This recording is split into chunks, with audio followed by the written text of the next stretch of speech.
Hello everyone and welcome to another fun-filled episode of Yolk'd. I'm Paul. I'm Joanne. Yes, you are. Now today, Joanne and I are hosting Yolk'd together for the very first time, aren't we? Yes, we are. I'm excited. Are you? I'm super duper uber excited. As I'm sure all of you guys are out there as well. I want to start off with a bit of a disclaimer though. Even though this might be a very, let's say, visually appealing episode of Yolk'd with both of us here together on screen for you, I don't want it to detract at all from the depth, the integrity, the incisiveness of the stories, the technology that we're about to discuss. So bear that in mind. And anything else to add, Joanne? I'm sorry, what?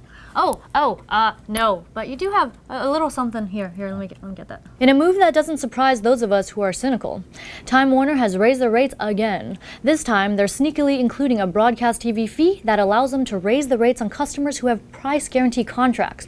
Never mind that broadcast TV is something that should be included and factored into normal operation costs. Plus, if you've still got a pair of rabbit ears lying around, you can just get that broadcast TV on your own for free. We have also noted begrudgingly that this price increase comes on the heels of another grim announcement: that Comcast has bought Time Warner. Things are really looking up, aren't they? On the other hand, charging for regular broadcasted TV is not that unusual. In the UK, you have to register your TV and pay a yearly fee. But to be fair, public broadcasting over there is actually good. If these made-up fees continue, I guarantee it will drive more and more people away from TV entirely. But would that really be such a bad thing? I haven't heard anyone gushingly proclaim, "Gee, I can't wait to get home to watch the 9 hours of Ice Road Truckers I've got recorded to my DVR." Enough with the reality shows. Bring on the original content and let's see where consumers would rather spend their money. Elephants. They are among the planet's smartest animals, but did you know that they can recognize when other elephants are having a bad day and reach out to them? Science has just proven what many researchers already suspected, that the majestic animals do in fact feel the stress upon seeing one of their kind in trouble, and they will attempt to resolve that issue. This means that elephants join a very short list of animals that possess the mental acuity and empathetic capability to reassure others. Some of the other animals on that list, besides us of course, are great apes, canines, and some birds. Researchers came to this conclusion after an extensive study with Asian elephants, where they observed captive elephants empathizing with each other through emotional responses and comforting gestures. The elephants in the study did this, even though they were all from different family groups. So I guess this means that Dumbo was a lot more accurate in depicting the behavior of elephants than I realized. One might even go so far as to suggest that the rampaging gray-skinned Oliphants in The Return of the King may have been misrepresented. Get your facts straight, Tolkien. Next up is Take My Money, and we're featuring the Corsair H105 all-in-one liquid cooler.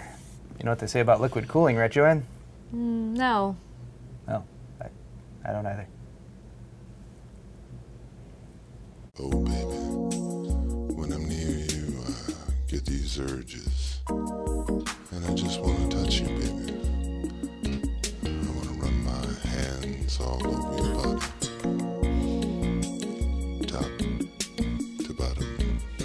Spend a few hours somewhere in between. You know, I've got two things on my mind. You and me.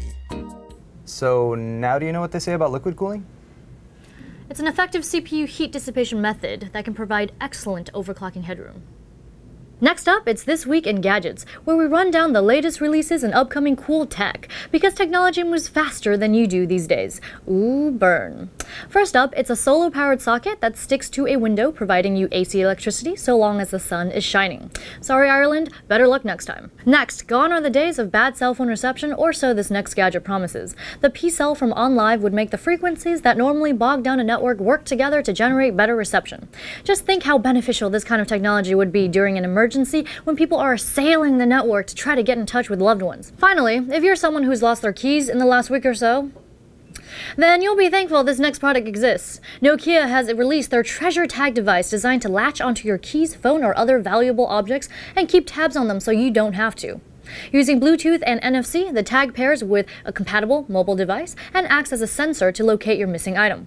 At only $30 retail, this would be an ideal gift for absent-minded types, so long as they don't set the treasure tag down and forget where they put it. Need a pick-me-up after that Time Warner story? Well, here's a sip of glass half full. Google just revealed that they are looking into expanding their gigabit fiber service to a number of new metropolitan areas, including Portland, Atlanta, and San Jose. Before you start looking into breaking your 2-year contract with the devil, bear in mind that there are a number of factors for Google to consider before they'll begin installation of delectable caramel-coated infrastructure. Potential cities would have to provide an extensive checklist for Google with detailed information about utility lines, topographical oddities, and housing density. In total, 34 cities are being considered for the fiber service expansion.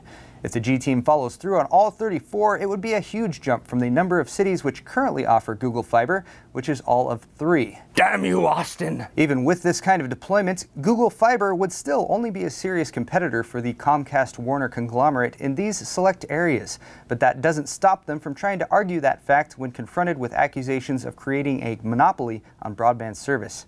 Nice try there, buddy, but until Google Fiber is an option for every home, then I don't really think you can make that claim. Besides, if Google can just jump in and create competition by providing more than one option for internet service in areas dominated by Comcast-Warner, then what's the point of even being a monopolistic, megalomaniacal ISP behemoth bent on wringing every penny from their ignorant customer base while failing to follow through on any infrastructure improvements promised to and subsidized by the U.S. government in order to manufacture a bandwidth shortage that can then be used to raise rates even further? I mean, it's just not fun anymore. Thanks, Google. Well, we hope you enjoyed this episode of Yolk'd, that it brought you some laughs, and that it was also informational as well. And we just wanted to throw this out there that just because we are breathtakingly beautiful doesn't mean that you shouldn't value us for our intelligence as well.